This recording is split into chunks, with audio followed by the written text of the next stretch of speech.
இங்க காலையில மீனா பூ வியாபாரத்த முடிச்சுட்டு இந்த பக்கம் பாட்டி தாத்தாவ பார்க்கலான்னு சொல்லி அங்க போறாங்க. அங்க போனதுக்கு அப்புறம் தான் தெரியுது இந்த பக்கம் பாட்டியுமே கையில ஒரு மொபைல வச்சுட்டு, யாருது இது? யாருதா இருக்கும்? அந்த பொண்ணு இன்னும் இந்த காலம் வரலையே அப்படின்னு சொல்லிட்டு யோசிச்சுட்டு இருக்காங்க. அப்ப இத பார்த்து மீனாவுமே, "என்ன பாட்டி புதுசா ஃபோன்லாம் வாங்கிட்டீங்க போல இருக்கு" அப்படின்னு சொல்லி கேட்கறாங்க. அப்ப பாட்டியுமே இருந்துகிட்டு, "நீ வேறம்மா, அப்படிலாம் கிடையாதும்மா. இந்த மாரி நம்ம கடைக்கு ஒரு பொண்ணு வந்து செருப்பு தைக்க வந்துச்சு. அந்த பொண்ணு வந்து இந்த மாரி செருப்பு தச்சுட்டு ஆட்டோல ஏறி போகும்போது, ஆட்டோல இருந்து அந்த மொபைலுமே கீழ விழுந்துருச்சு. நானுமே அந்த பொண்ண கூப்பிட்டு பார்த்தோம். தாத்தாவுமே சத்தம் போட்டு பார்த்தாரு. ஆனா அந்த பொண்ணுக்கு காது கேட்கவே இல்ல. அதுக்கப்புறம் தான் நானும் தாத்தாவும் சரி இந்த ஃபோன இந்த கடையிலே வச்சிருப்போம். அந்த பொண்ணு வரும்போது வாங்கிக்கிட்டு அப்படிங்கிறதுக்காக தாம்மா வச்சிருந்தோம். இன்னுமே அந்த பொண்ணு வரவே இல்ல. அந்த பொண்ணு போய் கிட்டத்தட்ட 1 மணி நேரத்துக்கு மேல ஆச்சு அப்படின்னு சொல்லி சொல்றாங்க. இத கேட்ட மீனாவுமே, "குடுங்க பாட்டி நான் வேணா பார்க்குறேன்" அப்படின்னு சொல்லிட்டு அந்த ஃபோன கையில வாங்கி பார்க்குறாங்க. கையில வாங்கி பார்த்த உடனே இந்த பக்கம் மீனாக்கு பயங்கரமான ஷாக்கு. சொல்லப்போனா, "பாட்டி இந்த ஃபோன் வந்து முத்துவோடது பாட்டி" அப்படின்னு சொல்லி சொல்றாங்க. எங்க பாட்டிக்குமே பயங்கரமான ஷாக்கு. "என்னம்மா சொல்ற? இது முத்துவோட ஃபோனா? அது எப்படி அந்த பொண்ணுகிட்ட போச்சு?" அப்படின்னு சொல்லி யோசிக்கிறாங்க. அப்ப இந்த பக்கம் வந்து மீனாவும் சொல்றாங்க, "ஆமா பாட்டி, இந்த மாரி 2 வாரத்துக்கு முன்னாடி முத்துவோட ஃபோன் தொலைஞ்சு போச்சு. நாங்க போலீஸ் வரைக்கும் கேஸ் குடுத்துருக்கோம். இனிமே அந்த ஃபோன் கிடைக்கல. அப்பனா இந்த பொண்ணு தான் அத திருடி இருக்கணும். அந்த பொண்ணு தான் எடுத்து ஒரு பெரிய பிரச்சனைய பண்ணியிருக்கா" அப்படின்னு சொல்லிட்டு, இந்த பக்கம் மீனா தன் தம்பிக்கு நடந்த விஷயம், அந்த தம்பியோட வீடியோ, அந்த சம்மந்தப்பட்ட விஷயம் எல்லாத்தையுமே எங்க தாத்தா பாட்டி கிட்ட சொல்லிட்டு இருக்காங்க. இத கேட்டோனே அந்த தாத்தா பாட்டியுமே, "கண்டிப்பா நீ சொன்ன மாரி இந்த பொண்ணு தாம்மா அத திருடி இருக்கணும். சொல்லப்போனா அந்த பொண்ணோட மொழியே சரியில்ல. திருன்னு முடிச்சுட்டு வேகமா போகணுன்ற மாரி தான் கிளம்பி போயிட்டு இருந்தா. ஏதோ அவசரத்துல விட்டுட்டு போயிட்டான்னு நெனைக்கிறேன். சரிம்மா, இப்ப என்ன பண்ணலாம்?" அப்படின்னு மீனாட்ட கேட்கறாங்க. உடனே மீனாவுமே, "இருங்க, நான் எதுக்கும் முத்துக்கிட்ட கேட்கிறேன்" அப்படின்னு சொல்லிட்டு முத்துக்கு கால் பண்ணி இங்க நடந்த விஷயம் எல்லாத்தையுமே முத்துக்கிட்ட சொல்றாங்க. இது கேட்ட முத்துவுமே இருந்துகிட்டு, "கண்டிப்பா அந்த ஃபோனோட அங்கேயே இரு மீனா, நான் வந்துடுறேன்" அப்படின்னு சொல்லிட்டு முத்துவுமே அங்க வந்துடுறாரு. வந்தது மட்டும் இல்லாம, அந்த ஃபோன பேசாம நம்ம போலீஸ்ல தானே கம்ப்ளைண்ட் குடுத்துருக்கோம். சொல்லப்போனா இந்த ஃபோன் வந்து இதுக்கு முன்னாடி எங்க இருந்துச்சு? எந்த இடத்துல டவர்ல ஆன்ல இருந்திருக்கு அப்படிங்கிற விஷயத்தெல்லாம் இதோட ஹிஸ்டரிய வச்சு நம்ம கண்டுபிடிக்க முடியும். பேசாம இத பத்தி நம்ம போலீஸ்ட்ட கேட்கலாம் அப்படின்னு சொல்லிட்டு, முத்துவும் மீனாவும் சேர்ந்து அந்த ஃபோன நம்ம போலீஸ்ட்ட எடுத்துட்டு போறாங்க. அங்க எடுத்துட்டு போயிட்டு அங்க இருக்கிற கான்ஸ்டபிள்ட்டயும், "சார் இந்த மாரி ஃபோன் கிடைச்சிருச்சு சார்" அப்படின்னு சொல்லி சொன்ன உடனே, "பரவால்ல தம்பி, உன் கையிலேயே கிடைச்சிருச்சு. சந்தோஷம், நீ எடுத்துட்டு கிளம்பு" அப்படின்னு சொல்லி சொல்றாங்க. ஆனா முத்துவுமே இருந்துட்டு, "இல்ல சார், இந்த ஃபோன்ல இருந்து ஒரு வீடியோ லீக் ஆகி பெரிய பிரச்சனையாச்சு. அதனால இந்த ஃபோன் இதுக்கு முன்னாடி எங்க இருந்துச்சு அப்படின்ற டவர் லொகேஷன பார்க்கணும்" அப்படின்னு சொல்லி சொல்றாங்க. இத கேட்ட அந்த கான்ஸ்டபிளும் இருந்துகிட்டு, "சரி தம்பி, நீ சொன்ன மாரியே பண்ணிடலாம்" அப்படின்னு சொல்லிட்டு கண்ட்ரோல் ரூம் போயிட்டு இந்த ஃபோனோட ஹிஸ்டரி எல்லாத்தையுமே செக் பண்றாங்க. செக் பண்ணிட்டு, "இங்க பக்கத்துல இருக்கிற ஒரு டவர் தான்ப்பா. அந்த டவருக்கு பக்கத்துல ஒரு குறிப்பிட்ட ஏரியால தான் இருந்திருக்கு" அப்படின்னு சொல்லிட்டு இந்த பக்கம் இன்ஸ்பெக்டருமே அந்த ஏரியாக்கு இங்க டைரக்ட்டா முத்து, மீனாவ அந்த ஃபோனையும் எடுத்துக்கிட்டு கூட்டிட்டு போறாங்க.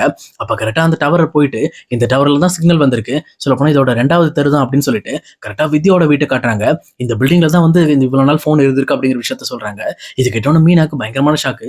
ஆனா இங்க முத்துக்கு இதுதான் வித்யாவோட வீடு அப்படிங்கிறது தெரியாதனால, இது யார் வீடா இருக்கும்? ஒருவேள இந்த மாரி திருடி கொண்டு வந்து இந்த வீட்ல வச்சிருப்பாங்களோ அப்படின்னு சொல்லி யோசிக்கிறாங்க.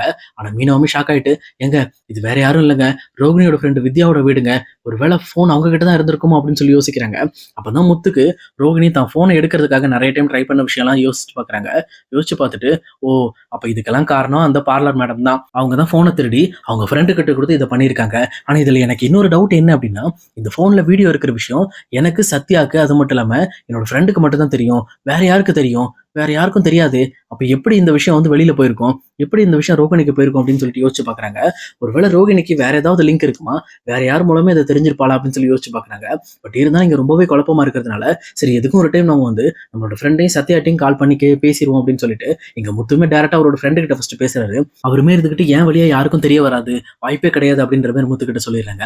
சரி அடுத்து சத்யாட்ட போய் பேசலாம் அப்படின்னு சொல்லிட்டு, சத்யாவுமே காலேஜ் முடிஞ்சு வந்ததுக்கு அப்புறம் அவருக்கு கால் பண்ணி, "இந்த மாரி வந்து நம்ம என் ஃபோன்ல வீடியோ இருந்த விஷயம் உனக்கு, எனக்கு, என் ஃப்ரெண்டுக்கு மட்டும் தான் தெரியும். வேற யாருக்காவது இந்த விஷயம் தெரியுமா?" அப்படின்னு சொல்லி கேட்கிறப்போ, இங்க யோசிச்சு பார்த்துட்டு, எனக்கு தெரிஞ்ச வரைக்கும் சிட்டிக்கு தெரியும். ஏன்னா நான் சிட்டிகிட்ட ஒரு விஷயம் சொல்லியிருக்கேன். முதல்ல நீங்க வந்து என்னோட வீடியோஸ்லாம் எடுத்து வச்சிருக்கும்போது, இந்த விஷயத்த பத்தி நான் சிட்டிகிட்ட சொல்லியிருக்கேன்" அப்படின்னு சொல்லி சொல்றாங்க. இத கேட்டவுடனே இங்க முத்துவுமே யோசிச்சு பார்த்துட்டு, சரி அப்படினாலும் எப்படி ரோகிணிக்கு தெரிய வாய்ப்பு இருக்கு?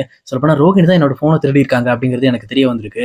அவங்களுக்கு எப்படி இந்த வீடியோ இதுல இருக்கிறது தெரியும் அப்படின்னு சொல்லி கேட்கிறப்போ, சத்யாவும் யோசிச்சு பார்த்துட்டு, தெரியுமே. சொல்லப்போனா இங்க சிட்டி கிட்ட அதிகமா வந்து வட்டி பணம் வாங்குறதுக்காக ரோகிணி வருவாங்களே, அவங்களுக்கு கண்டிப்பா வந்து சிட்டி சொல்லியிருக்க வாய்ப்பு இருக்கு.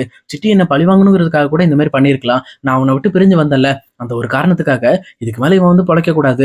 இவனோட காலேஜ் வாழ்க்கைய முடிச்சு விட்டணுங்கிறதுக்காக கூட அவன் பண்ணியிருக்கலாம். ஏன்னா சிட்டி என்ன பழி வாங்க என்ன வேணாலும் பண்ணுவான். ஒருவேளை சிட்டி சொல்லி கூட இந்த பக்கம் ரோகிணி அத செஞ்சிருக்கலாம் அப்படின்னு சொல்லி சொல்றாங்க. இத கேட்ட முத்துக்கு பயங்கரமான ஷாக்கு. ரோகிணி வட்டிக்கெல்லாம் வாங்குறாங்களா? அதுவும் சிட்டி கிட்ட போய் வாங்கிட்டு இருக்காங்களா அப்படின்னு சொல்லி யோசிக்கிறாங்க. உடனே இந்த பக்கம், "சரி சத்யா, நீ உன்னோட வேலைய பாரு" அப்படின்னு சொல்லிட்டு இந்த முத்துவுமே கால கட் பண்ணிட்டு, "சரிங்க பாருங்க, இந்த ஃபோன வச்சிருந்தது இந்த பொண்ணு தான் அப்படிங்கிறது கன்ஃபார்ம் ஆயிருச்சு. இன்னொரு பக்கம் இந்த ஃபோன திருடினது எங்க வீட்ல இருக்க ஒரு ஆள் தான். நீங்க வந்து கொஞ்சம் விசாரிச்சீங்க அப்படின்னா எல்லா உண்மையும் வெளியில வந்துரும்னு" சொல்லிட்டு அந்த போலீஸுமே கூட்டிட்டு டைரக்ட்டா இந்த பக்கம் முத்துவுமே வீட்டுக்கு வந்துடுறாரு. வீட்டுக்கு வந்தோனே இந்த பக்கம் ரோகிணி, வீட்ல இருக்க எல்லாரும் வாங்க அப்படின்னு சொல்லிட்டு இந்த பக்கம் முத்துவுமே ஒவ்வொருத்தரா கூப்பிட்டுட்டு இருக்காரு. அப்ப விஜயும் வந்த உடனே, "என்னடா காலையிலே பிரச்சனை பண்ணிட்டு போலீஸ கூட்டிட்டு வந்திருக்க?" அப்படின்னு சொல்றாங்க. உடனே இந்த பக்கம் முத்துவுமே சிரிச்சுட்டு, "கவலைப்படாதீங்கம்மா, இது என்ன அரெஸ்ட் பண்றதுக்காக இல்ல. இங்க இன்னொருத்தர் தப்பு பண்ணியிருக்காங்க. அவங்கள கைது பண்றதுக்காக தான்" அப்படின்னு சொல்லிட்டு, "ஏன் ரோகிணி என்னோட ஃபோன திருடினீங்க?" அப்படின்னு கேட்கறாங்க. இந்த பக்கம் ரோகிணி கிட்ட முத்து ஏன் ஃபோன திருடினீங்கன்னு கேட்ட உடனே ரொம்பவே பதட்டமாயிடுறாங்க. உடனே ரோகிணியுமே பயந்து போயிட்டு, "இல்ல, இல்ல நான்லாம் அவங்க ஃபோன எடுக்கவே இல்லையே. நான் பார்க்கவே இல்லையே" அப்படின்னு கேட்கறாங்க. "அப்ப எப்படி என்னோட ஃபோன் வித்யா வீட்டுக்கு போச்சு?" அப்படின்னு கேட்கிறப்போ, "தெரியல. ஒருவேள அவ எடுத்திருக்கலாம்" அப்படின்னு சொல்லிட்டு இந்த பக்கம் உளர ஆரம்பிக்கிறாங்க. இத பார்த்த முத்துவுமே கன்ஃபார்ம் பண்ணிடுறாரு. ரோகிணி தான் இதுக்கெல்லாம் காரணம் அப்படின்னு சொல்லிட்டு.